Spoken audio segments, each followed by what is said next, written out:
Testing 1, 2. All right. Okay, well let's get started because I'm anxious to share all of the good stuff with you guys that's happened to Christy and I over our 45 years worth of ministry. So let's begin with a word of prayer. Lord God, our Heavenly Father, how thankful we are that you have blessed us in this life. No matter what vocation we've selected, Lord, you continue to call us in those vocations to share you, to connect people to Jesus. Thank you, Lord, for the opportunity to serve you these 45 years in mission endeavors around the world. And Lord, all the glory goes to you, but thank you for keeping me and my family safe through all these adventures. But most of all, Lord, thank you for raising up many, many more believers because your word was preached and your sacraments of holy baptism and communion were distributed. We pray to you, and thank you for all of this in the name of Jesus. Amen. Well, the story begins. You all found out last week that I was ordained on August 9th in 1981. Prior to August 9th, in April of that 1981, I received the call to be an evangelistic missionary to Liberia. At that exact moment in April, we weren't sure whether it was going to be to the Kisi people, where we ended up serving, or whether it would be to the Mendi people. But the decision was made that there was another pastor that had been called out of the parish, and he was going to go to the Mendi tribe, and that meant Christy and I would then go to the Kisi tribe. And we got there in September of 1981, and you can see kind of where Liberia is, and you can see the map or the flag of Liberia. We were way up in that northwest part of the country. Matter of fact, we were about 4 or 5 miles from Sierra Leone border and about 12 miles from the Guinea border. But that's where we settled into. We were called there to plant churches, to start new churches, and to train up leaders to run those churches. And that's what we endeavored to do. But, you know, as it happens, I mean, they called this city boy from Detroit, Michigan. My jungle prior to going to this jungle were buildings and concrete sidewalks. But now they put me out in the middle of nowhere with a wife, 2 little kids, and here I'm being told, well, guess what? You need to go ahead and plant churches and train leaders. I don't know a lick of the language. Matter of fact, 2 languages that we had to learn.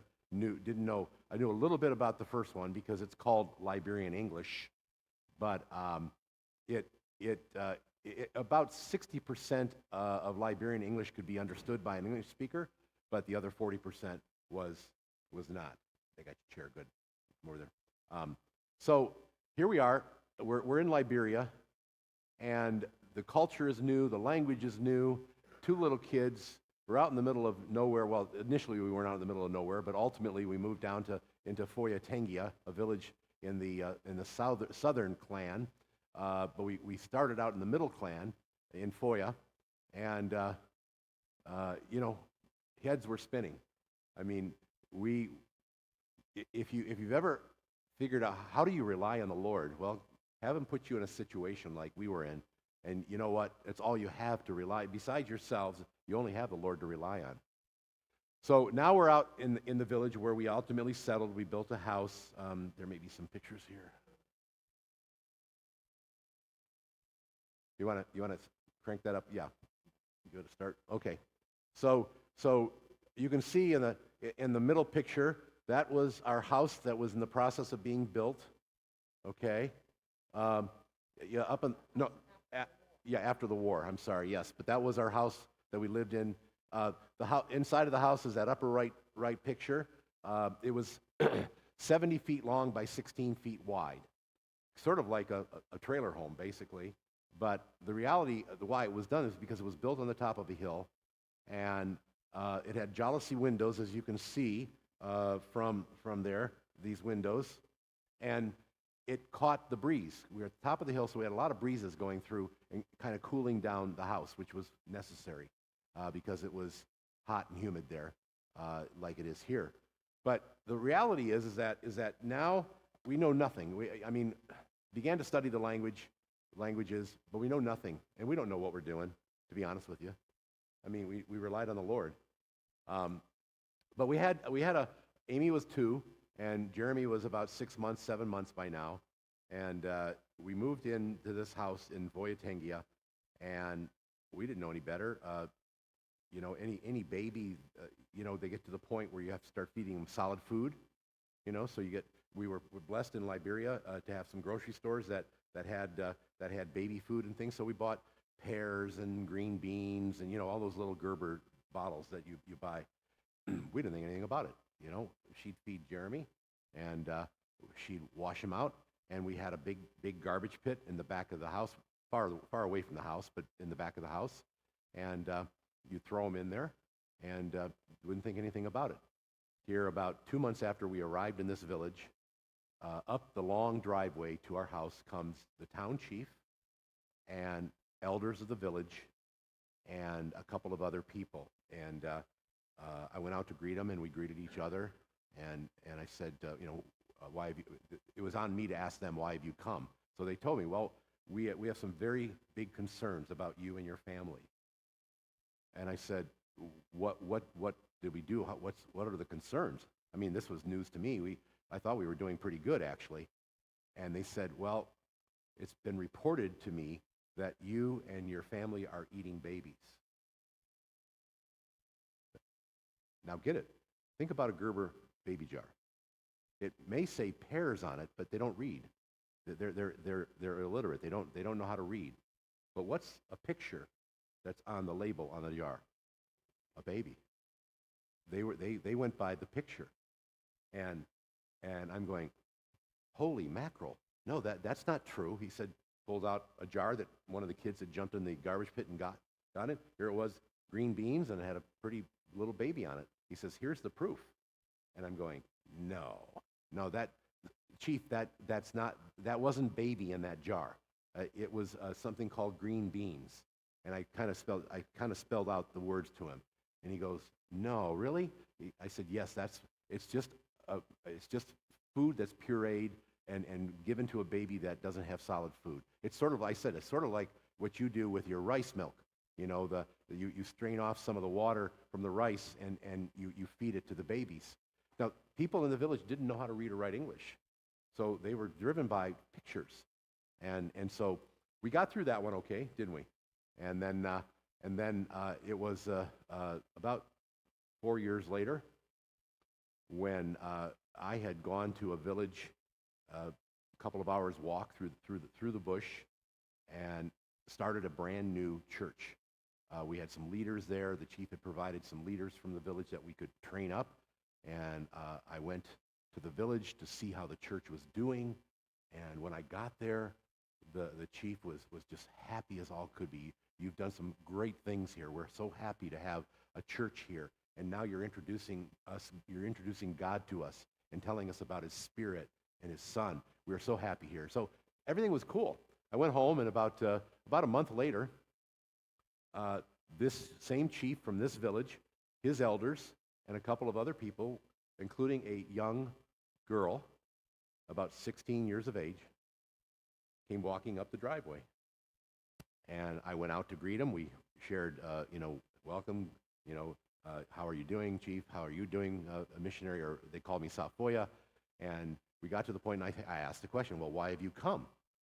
And so he said, let us go sit down in your palava hut, which was a round kind of like a gazebo in front of the house. And the chief said, as I told you when you came to visit, we are so happy in our village. I have seen a change among our people. You keep coming, your leaders are coming there to preach the word of God.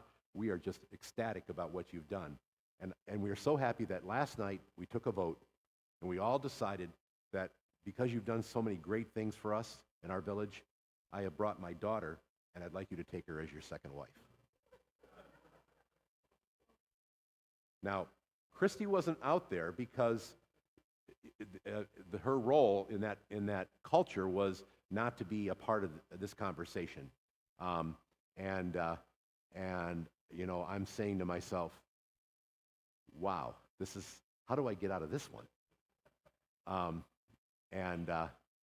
So, I hesitated for a few moments, and here's what happened.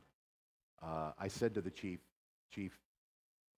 this is a fantastic gift, your own flesh and blood, to be married to me. How wonderful. And I thank you for bringing this young lady and introducing her to me, and I accept your offer. And they all clapped, and the girl had fright in her eyes, but the reality was that, I had to do something, and I knew that in a few months that my boss was going to come, the area secretary was coming to make a visit, and so the chief, I explained to the chief, now chief, that my house here is full. I have one wife and I have three children, and there are no more rooms in the house to place my second wife. So would you please take her back with you, and at the time that I can build something to make a place for her, I will come and get her. Not a problem. That's how it happens in that culture. So they left, and Christy was wondering what was going on, and I told her, and I said, but honey, I've got it handled. I'm handling it. She says, not very well. I said, well, I understand that, but excuse me. So here's what happened. 2.5 months later, Al Buckman came, and he got off the plane there in the village, and I explained to him that we had a very serious issue to deal with. And I explained to him, now he had been a missionary in Nigeria for in Ogoja, among the what group of people did Alan? Huh? Say it in your microphone. Hey, can you turn on Chrissy's microphone too, please? Or is it not on? Is it on? Okay, try it now. Yala. There you go. All right, Yala. And I asked her to say that for your sake, Dachshund, okay? Yala people in the Ogoja district. So anyway, he said, fine. So the next day we headed off to the village, 2-hour walk through the bush. A bunch of people went with us. And as I approached the village, there were people working on their rice farms, and they saw me coming, and they ran ahead of us all the way to the village to tell the chief that Safoya was coming to get his new wife. That's what they thought I was coming to do. And so we finally got to the village, and by the time we got there, they were already chasing down chickens and cutting their heads off and getting ready for a big feast to celebrate this second wife. And so, as I told you at the beginning, when we arrived, we talked a little bit about, hello, and I introduced Al as my boss, my chief. I introduced him as my chief, but the town chief never asked us why we had come, and we were not allowed in that culture to just blurt out and tell the chief, well, we're here to talk about this second wife. So he assumed, as everybody in the village assumed, except for a few of us that walked to this village, that I had come to get the chief's daughter. And so we sat down, and now it's getting dark, and he still hasn't asked. Now they cooked the food, they brought the food, and I'm on the edge of my seat because I didn't want the chief to think that I had come to get his daughter, because I hadn't come to get his daughter, but I had to bring my chief to tell him so. So finally, the chief said, "So why have you come? I'm assuming it's because you've come to collect my daughter as your second wife." And I said, "Chief, I've introduced you to my chief. He has something to tell you." And Al popped out his New Testament, and it talks in there about being the husband of one wife, and he explained everything that as the missionary, I was only allowed to have one wife, not multiple wives, as the culture had dictated, because polygamy was a big part of that culture. And after he finished, the chief kind of looked up into the sky. The moon was getting bright, and I'm thinking to myself, oh no, he's not going to be happy. And he turned to me, and I was probably all of 31, 32 years of age at that point. So what is that, 40-some years ago? And turned to me and he said, even though you are a small boy, you think like a big man. And I'm going, wow, that was quite a compliment. He said, you knew when I brought my daughter to your place here a few months ago, you knew already, didn't you? I said, yes, sir, I did. But you chose not to embarrass me in front of all those people. Because if you had said no then, I would have been embarrassed. But you brought your boss, your chief, has come to tell me. You didn't tell me, but your chief told me. I can accept that. I can understand that. And therefore, you are always welcome in this village. And you are welcome to have this church here. You are always welcome. But it's important that you need to know, even though you're a small boy, that you still need a gift from me as a chief. And I thought, I hope she doesn't have a little sister, okay? So, but he's sitting there, and all of a sudden, this great big sow pregnant pig runs through the village, and the chief says, that is my pig. Someone catch that pig, and we will make that as the gift for this young man versus my daughter. They're almost the same, he said. Understand, you're not living in America, you're living in Liberia, where it is a very man culture, and women are seen as helpmates, but very low on the totem pole. If you had a choice to send your son or your daughter to school, it would be your son you send to school, not your daughter. She stays home, helps to cook the meal, watch the babies, wash the clothes. And so, anyway, the next morning we got up, we grabbed that pig, and we walked back to the village, and it had about 12 piglets, and we gave them out to people and all that. And then ultimately we did slaughter the pig, and we had ham and bacon and pork roast, and we lived happily ever after, didn't we, honey? Yes, happily ever after. So I share those stories with you because they are true. They actually happen, but it gives you a sense that when you go to a place like we did, the culture is so much different, and you've got to, if you're going to be successful in anywhere in the world where you've been asked to go and be a missionary, you have got to understand the culture you're in. And fortunately for me, I knew enough of the language at that point, I knew enough of the culture that I didn't screw up and embarrass the chief in front of everybody, but could wait a few months. Unfortunately, it gave everybody the thought that I was going to take his daughter, but the reality was it all worked out, and I was really happy. Why don't you talk a little bit about some of your roles there in Foyatengia? Okay, just to kind of build on what he was saying. First of all, number one, we flew by the seat of our pants. And two, by the grace of God. That's really how we got through. Most days when we got up, we didn't know what the day was going to bring, as we don't here. But there, it was so different culturally from what we were used to that it really was by the grace of God, as it is here too, but we paid attention to it more because the differences in our minds were so much greater from what we were used to. Anyway, day-to-day living for me, we had the house there, and we usually got up, people there lived, they got up with the sun, they went to bed, after the fire died down, after sunset. But many mornings before, the only time we locked our door was at night, and many times before I would unlock the door, there would be somebody at the door waiting. A mom that had walked already that early in the morning through the bush to bring her sick baby because she didn't know what to do with her sick baby. Or, we had a lot of malaria. I kept thousands of pills of malaria at the time. We were able to get them through a Christian organization.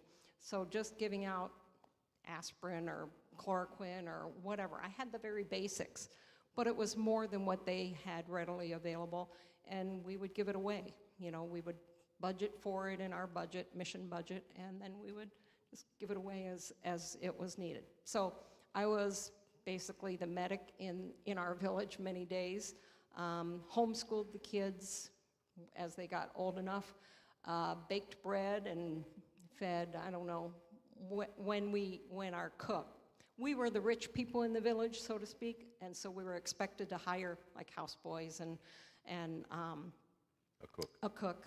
And so our cook would cook for us 3-4 days a week, and we would eat the local food, and then the other days we would throw in some American food as well. But when our cook cooked for us, we were not feeding the family of 4 or 5 or 6 as we grew to. We were feeding about 15 people, you know. And when we're talking feeding, a bowl of rice that maybe you would serve here for a family of 4 would be one Kisi man's. Bigger about than this typically, but close to about this. that size. That would be one man's portion of rice, but they would only eat one time a day, usually. Maybe twice after the harvest was first taken in, and then there were the months, what we would call summer months, their rainy season, before the next harvest, when they were lucky to eat once a day. They were blessed if they had enough rice from the year before to do so. Anyway, so my life was pretty mundane. He was off in the different villages, finding leaders, you know, training up leaders. He wasn't finding them. He would go to the village, and the village would decide who their leader was, you know, like who they wanted to be trained by the missionary. And then Sunday afternoons in our palava hut gazebo out in our front yard, everybody would come. He would give the Bible lesson for the next week so they could go home and study it all week long, and then be able to preach it in their own villages the next Sunday. Yeah, and we did a number of things. You can see some pictures here that we had up there. You know, this was, you know, the car. This is where we were. We went to an airplane. That's where I think it's an airplane. Is that right? Yeah, And that's the place. yes. My dad's Yeah. standing there. Yeah. Okay. Your dad's standing right there. Yep. And obviously, travel through the bush was much easier on motorcycle. So I had motorcycles throughout my time there. This was in the inside of that long house, the living room and the kitchen there, and then of course a family photo of us, much younger than we are now, but always a blast from the past for sure. And you can see I have no gray hair or gray beard there. It's all nice and brown. So, all right, village life. Yeah, right, exactly. This was our village. Village life included all sorts of things. Here you have Amy and Jeremy hanging out with the village kids. Unfortunately, the car went through the bridge here. They were log bridges, but you finally get it out ultimately. But most of the bridges there are log bridges like that. So this is a market here, and I can't quite make out. Oh, that's another bridge that you had to drive across. See where these people? I'm standing there, but you can see the bridges there. To a village. Yeah, going to a village. So here's another one here. So it was always a daily challenge. I explained to people that 35% of my daily time was always spent in getting prepared. You have to make sure your water pump's working. You got to make sure that we had a Lister generator. They had to make sure the brushes were always clean. You had to make sure we had a kerosene refrigerator, which had to have a flame that burned, and you always, to get the coldest, you had to have it always bright blue. So you're constantly, on a regular basis, every few days, trimming that wick so that you get a nice bright blue flame. It took about 35% for us to let your time baking bread and preparing the things for the house and stuff. So it was always a lot of time that way. Okay, so in the beginning, the town hall served as a church in Foyatengia, and then you can see a picture of me up here leading worship, and we're outside here. It's where many people heard God's precious gospel for the first time. And this gentleman standing next to me here is Big Joe. Some of you have seen that particular video that we have of Big Joe. He was my very first believer, and he became a significant leader in the church. And it was in December of 1988. Yeah, December of 1988, correct? 89. December of 1989.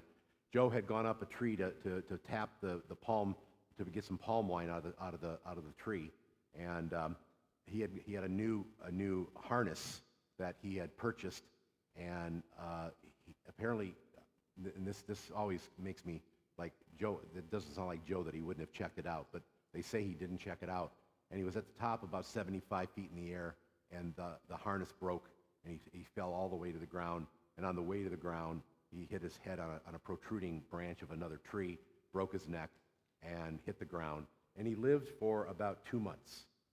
Down in Monrovia, they medevaced him with the airplane down to Monrovia, and he lived for 2 months.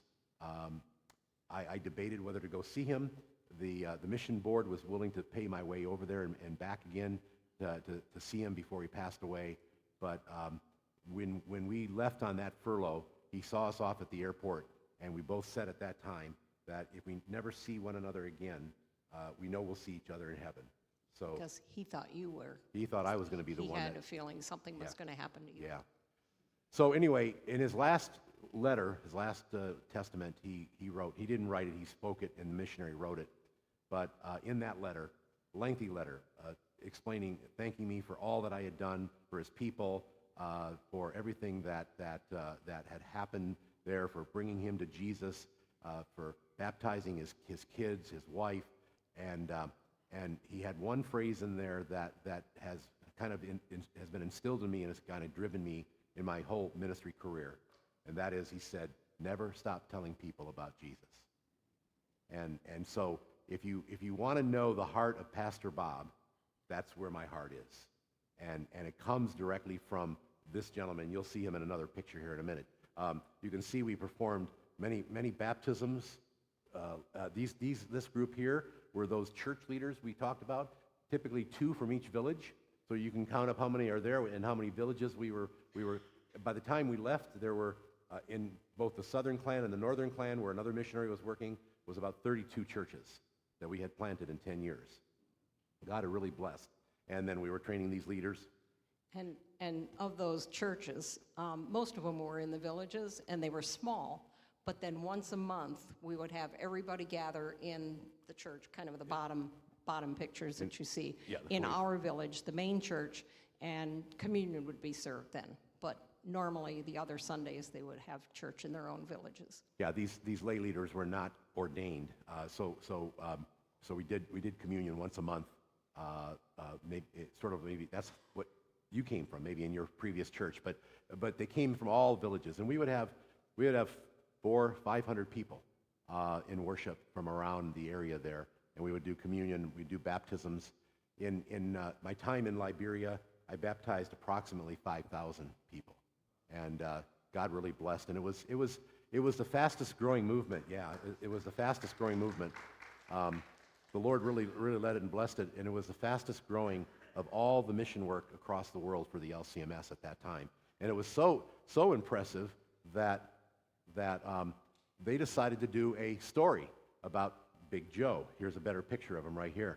And they came and they did a video called Big Joe. We've shown it here once before. We have it. Maybe we'll show it again sometime. But it was a little bit about his life and his story. This was before he died, obviously. And they said, you know what? It's such a great video. Let's premiere it at the 1986 LCMS convention in Indianapolis, Indiana. So they paid for Joe and I to come back to that convention, very much stealth, under the radar. No one knew except a few people. Dr. Westcott over here knew, as did a couple of other people. Al Buckman, I mentioned before, and the president knew it as well. But so we arrived on the way. So we flew out of Monrovia, Liberia on Sabina, and we flew into Brussels. Now, Brussels is a French-speaking country. And I'm sitting there waiting for our ongoing flight to the U.S., and Joe says, I have to go to the bathroom. I said, well, yeah, the toilets are back over here. He goes, okay. And about 30 seconds later, I hear this screaming from women. Ah! I get up, and he had walked into the women's bathroom because he didn't read or write. He didn't read or write English or even French. And so by now the the authorities are coming, the soldiers are coming with their guns and all that, and I'm trying to, in my broken French, explain to them that, he doesn't read, he's from Africa, and they finally let us go, but it was just a mistake. They recognized that he wasn't some perpetrator or whatever, but a funny story, yeah, and nonetheless. And then of course, he gets here, and I'm taking him around before the convention in Wisconsin. We took him to Christy's mom and dad's house because they had come to visit him the year before, and he wanted to see a farm, so we took him out to a dairy farm, and he went into the dairy barn, and he saw the suction cups on the cattle, on the cows, and he wondered what was that, and I said, well, that's milk. Well, before we got to this farm, he loved milk and cereal. He was eating milk and cereal and milk every day, and when he saw where it came from and how it was manufactured, he said, I don't want any more milk. But he loved ice cream. He loved the ice cream, and we didn't have the heart to tell him, well, that also has milk in it. So we never told him. So we had a lot of ice cream, a lot more ice cream than he had cereal and milk, because he didn't want to do that. But And Joe really was my guardian angel in the village. He watched over me as Bob traveled a lot around, even, throughout the day. Joe's house was across the street and up the hill, so a ways away. But man, if Bob was gone and he knew it, and we rarely got automobiles in our village because we were literally the end of the road. But if he heard somebody, Joe was over there finding out who they were, what they wanted and all. He was really a blessing to us. yeah, and then so at the convention, they introduced the Big Joe video. 15 minutes it played, and then as the convention center went dark, Joe was standing right there at the podium, and I was standing behind him, and the spotlight went on him, and the video ends, I'm the Big Joe, Balaka Tau Tau. I'm Big Joe, thank you very much. That's what that means. And he leans into the mic and he says, I'm the Big Joe, Balaka Tau Tau. And it was like a wave. They recognized who he was in the front rows, and everybody started standing up, and all the way to the back of the convention center, 5,000 people gave him a 10-minute standing ovation, and it was phenomenal. And then he shared with the convention delegates there that he was blessed that they had sent a missionary like Safoya to come to his place to tell him and his people about Jesus as their Lord and Savior. And he basically spoke for like about 5 minutes. I interpreted for him, and then that was it. And then it was a great experience, to say the least. And then of course that was done the second day of the convention. Now there's 4 more days to go, and he was the movie star. Everywhere he went, people wanted to meet him. People wanted to say hi to him. He spoke broken Liberian English, but he didn't speak a lot of it. So. But they wanted to get to know Big Joe, and so that's what happened in that case. And then I received my doctoral degree from Concordia University after I had come back, and because when I left the village as evangelistic missionary, then I was called to be we called him area secretary for Africa, Europe, and the Middle East, and I took over the entire part of that world for the Board for Mission Services, where I met a lot of great friends, mentors, and where I was gone a lot. I was gone probably 6 months out of every year, and Christy took care of the kids, got them to school, cleaned houses to make ends meet, and was a big part of that position. But my role was to oversee all the partner churches and all the missionaries in that part of the world, and a lot of it meant I had to be on site to do some of that stuff. Talk a little bit about your role, when I was overseas and stuff with the kids. I was everything. Mom, dad, cook, dishwasher, run the kids to school, and we carpooled with the family next door. And, I literally had a 2 pages per day calendar that I carried everywhere because I was so afraid I would forget to pick up, you drop a kid off, but forget to pick them up at a particular time. And those times always changed and everything. And, get them to church on Sunday mornings. There were like 3 pastors' wives that all sat up in the front over kind of, and we knew we could, shush one another's kids and everything. So yeah, just carried on. No big deal. But I also wanted to say in the bottom picture, the couple on the right-hand side, the man on the left-hand side there, Reverend Dr. Gene Bunkowski. He was really a mission mentor for Pastor Bob. Yeah. And they worked in Nigeria as well. I don't remember which tribe. Yala. They were Yala. Okay. Yeah. Anyway, wonderful mission-hearted people. He was actually teaching at the seminary when Bob was doing some stuff there too. So. Yep. So from area secretary, I received a call and I accepted the call to serve as the executive director of Lutheran Bible Translators. And unbeknownst to me, after I accepted the call and the first day of the job, the chairman of the board walked in to hand me the keys to the building, and she told me, you've got about 2 weeks worth of money in the bank, otherwise we're going to have to shut this place down. And I said, what? You got to be kidding me. She says, yeah, but one of your strengths is raising funds, so we thought maybe you'd be good for our organization. I said, okay, great. So it ultimately worked, but it blew me up for a while. But I was there for about 3 years, and the reason why it didn't last longer is because our youngest son, Tracy, was diagnosed with ADD. And in meeting with the doctor, he encouraged me that I should be present more often for my son. He needed me.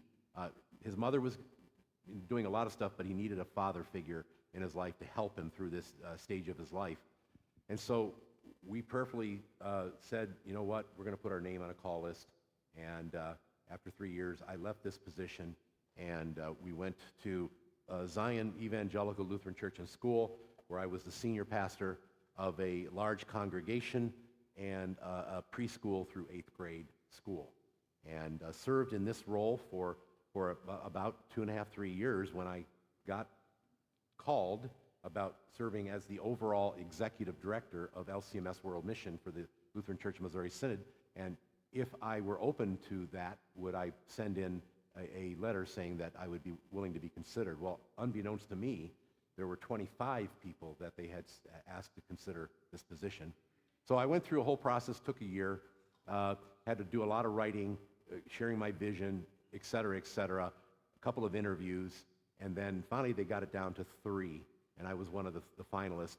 Went to St. Louis for the interview, and after the interviews were over, they said that they were going to select me and call me. So now I began serving in 1990, I guess it was 2000, no. 1999, 2000, yeah. At 1999, 2000, as the overall executive director of World Mission. During the time at Zion, though, you notice the 9/11 down there, that happened while we were there. And we had people in the congregation that worked in the Twin Towers. And we lost 2 members of our congregation from that 9/11 catastrophe. One worked up in the financial floors of one of the buildings, and it's the floors where the airplane crashed into it initially. And the other one was a police officer who was running in and out of the building, helping people get out.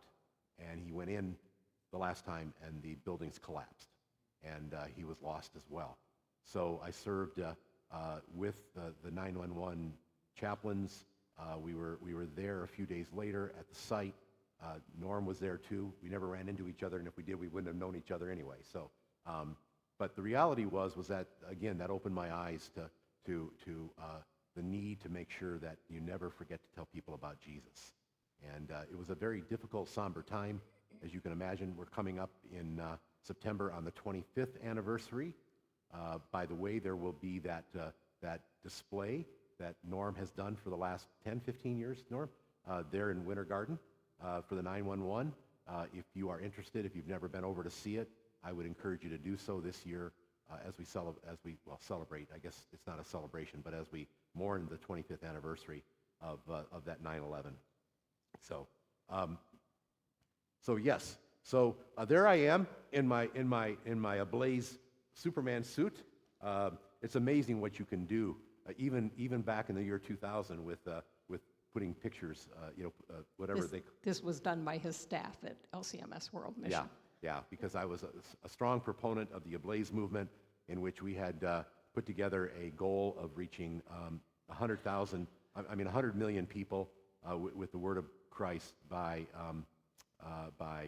2017, right? So I took on the ablaze emblem there. It was a great time in my life. It was a time when, again, Lutheran Church Missouri Synod in mission was growing. We went from being in about 65 countries in my tenure to over 90 countries in just 10 years, and God really raised it up. We moved into a whole new funding model of people raising their own funds. We're going to have a young lady here in 2 weeks, Cadence, who is also going out under LCMS International Mission, and she'll be going down to Belize, I think it is. But that whole model that she'll be here started when we were there. And why did it start? Well, here again, I'm not there more than 4 or 5 months.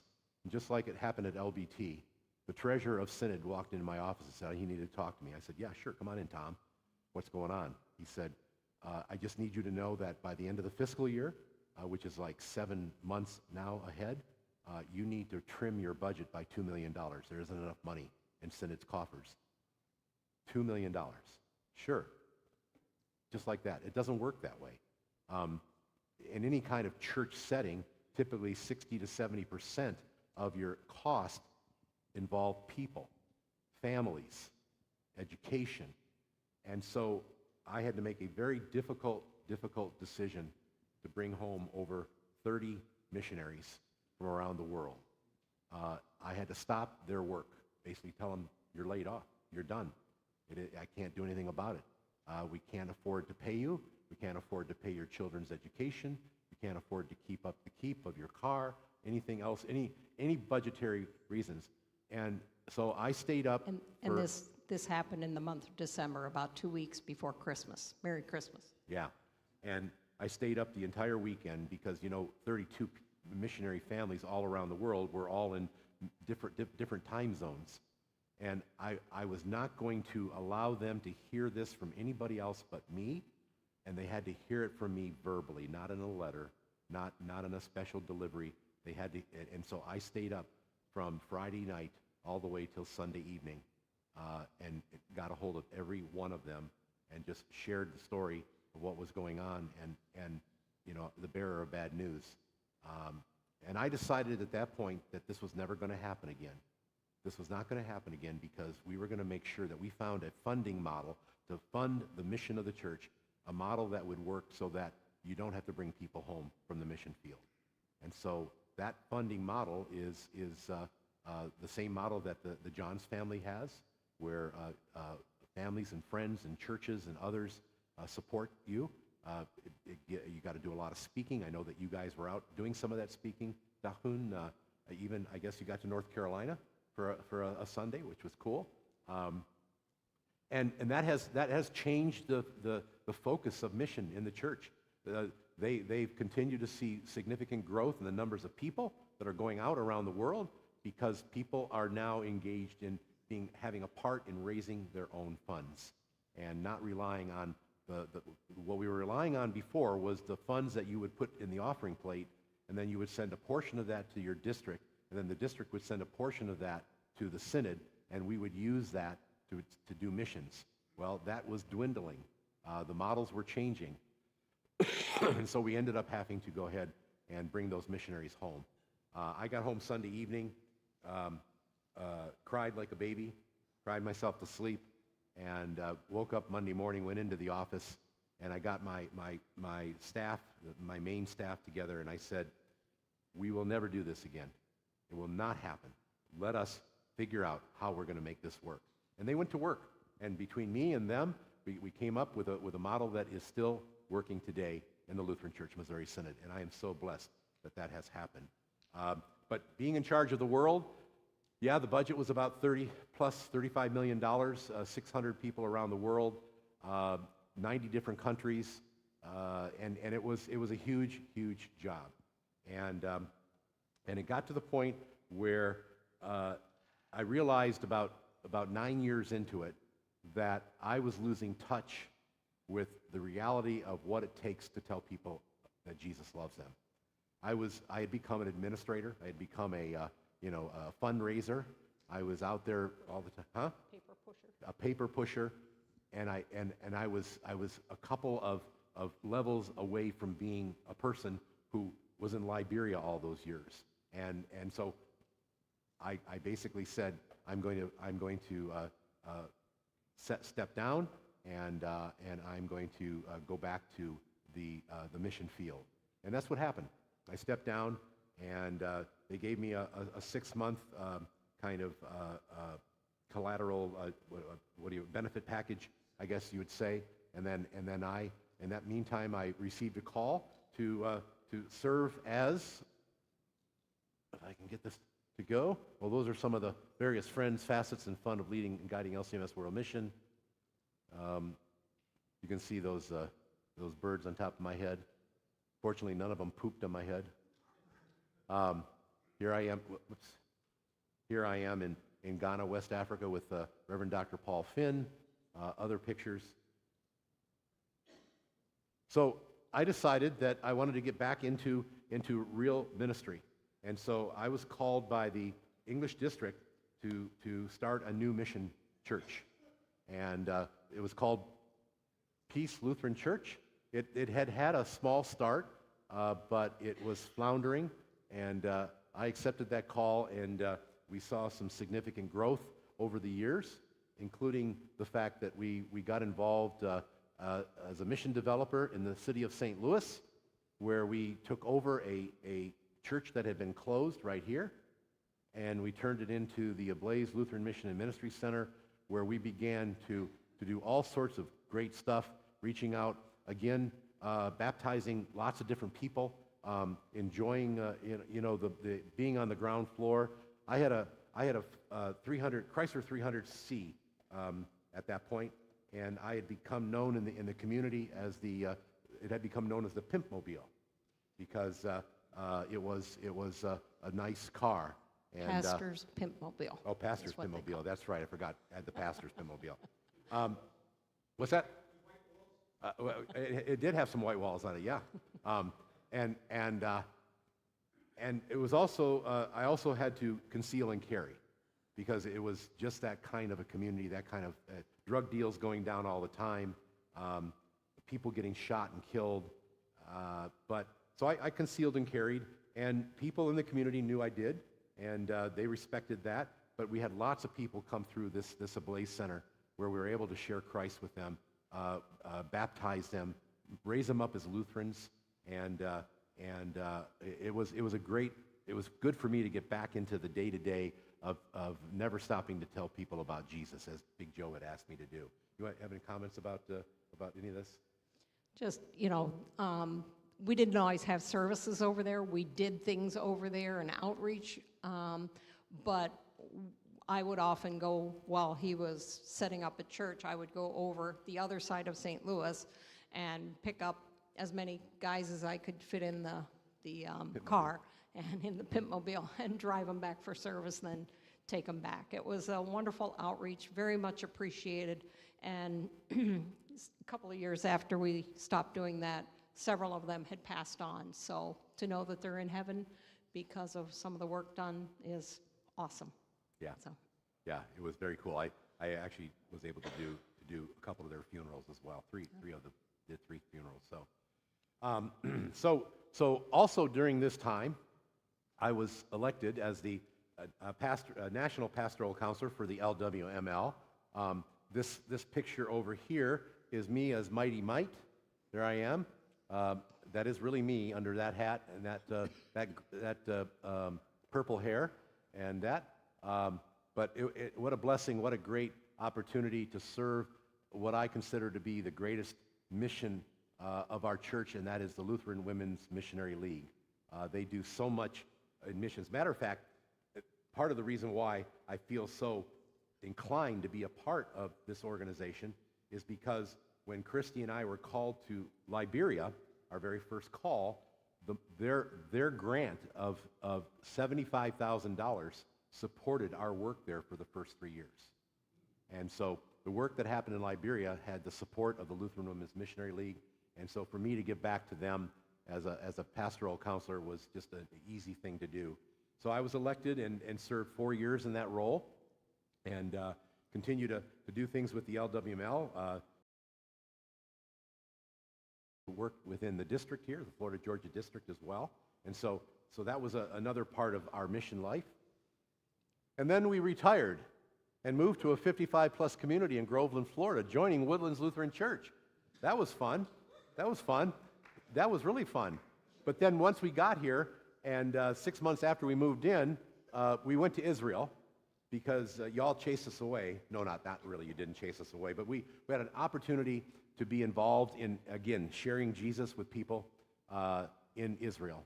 And there again, God used us in a mighty way at Emmanuel Lutheran Church in Tel Aviv, where we were able to serve him in a beautiful place like Israel. Here we are looking into the old city of Jerusalem here, over here as well, Sea of Galilee here, and then the Wailing Wall here.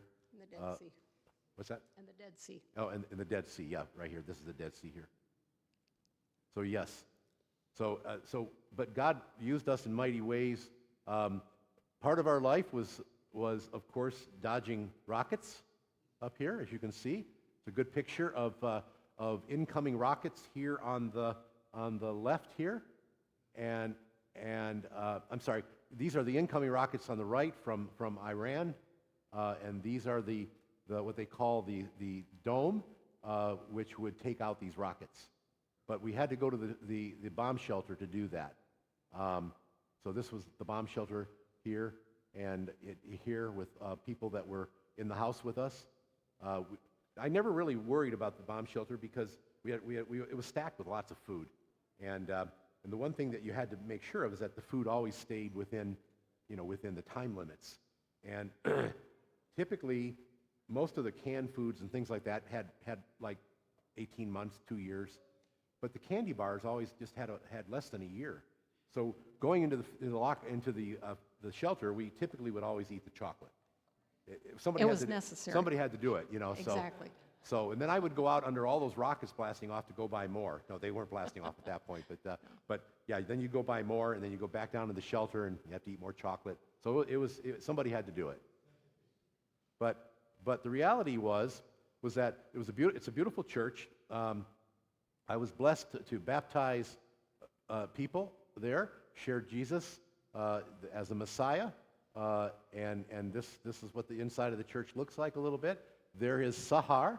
Many of you have met him, and he is now ordained and is the pastor of the Hebrew-speaking church that meets here at Emmanuel Lutheran Church.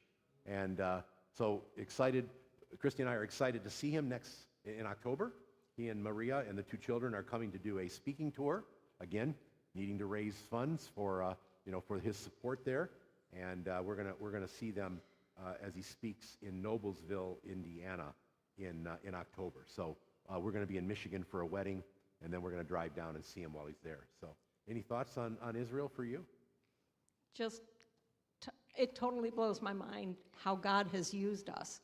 I mean, whether it's the bush of Liberia or a beautiful church setting in Tel Aviv, the cultural differences that you come up against are amazing. But what's really cool, if you look at the pictures of the inside of the church, we had what was called open church Tuesday through Friday. No. Thursday.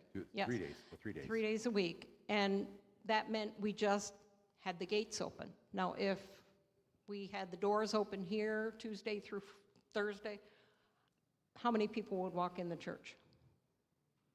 Probably nobody, maybe one or two. There, it was a touristy area, and because of the beautiful setting, tour guides would bring groups through. There were times when we would have over 100 people each of those days just to come through. But what was cool, the very top left-hand picture is the birth of Christ. Oh, you're talking No, in the top. here? Oh, here. Yeah. Right, yep. So the birth of Christ there. In the middle is the hand of God reaching down. There's a heart. So the hand of God reaching down in love. And then the Star of David, or the crown of thorns of Jesus is in the shape of the Star of David. So we had an opportunity to share the gospel. And then the right-hand picture is the New Jerusalem. And so you had a whole gospel message that you could share in just a matter of a few minutes right there in the church. And, behind the altar, John 3:16 in Hebrew. I mean, so we could speak and share just very casually just from open house, open church. That's where the Hebrew in John 3:16 Yeah. is. So, anyway. Yeah, what was really great is that witness, we had many people would come and call and would ask more about the church, and we had a number of converts because of it. So that was a real blessing as well. And then finally, we get back here to the States, and you all saw fit to ask me to serve with you, which was a blessing for me. Has been a blessing the years I've been here, and here we are. I fell all over your mission statement as it was being prepared, connecting people to Jesus, because in those same words, it's what Joe said to me, is never stop telling people about Jesus. And so that's what I continue to do. And what a privilege it is for Christy and I, our Amy, our daughter, our granddaughter Kylie, to be here serving with you, worshiping with you, being a part of this faith family, because it's a blessing. It truly is, and it allows us to continue to tell people about Jesus. Anything? Maybe Amen. some questions? Go ahead. We can do questions, but one thing I thought of afterwards. Well, we can't. Time. I know, just quickly. The reason God was able to grow the church so rapidly in Liberia, we had Lutheran Bible translators there. So the portions of Scripture were being translated into the Kisi language. As soon as they were translated and tested and everything, Bob was able to use them in the services to share in their own heart language. Speaking English is not the same as speaking to their heart language. And so he would use the Kisi scriptures as he was preparing his sermons and all. And then we had someone teaching literacy, so they were learning to read their own language, because LBT is the one that came up with their alphabet. Before then, it was only an oral language. So, and then we had another co-worker up in the northern clan while we worked in the southern clan. So God brought it all together to have his word in their language at the time that about the same time we got over there. And God used his word through us to reach many, many people. It's all his work, but we had, to God be the glory through it all. All right, well, thank you. There is no time for questions, but if you got some, you can ask us individually, but hopefully it gives you, God used us. It's been great for me personally. It's been great to have my family as a part of it, and no doubt about it, there's still some more story to be told. I'm here, and we've got a ways to go, I think, before God's going to finally tell me to sit down and shut up. At least I hope so. So blessings to you all. Let me just have a quick blessing. The Lord bless you and keep you. The Lord make his face shine on you and be gracious to you. The Lord look upon you with his countenance and give you his peace. Amen. Hey, thank you. 51 years. I've had to put up with Christy for 51 years. Can you believe that? Amen. Yeah, I could have, yes.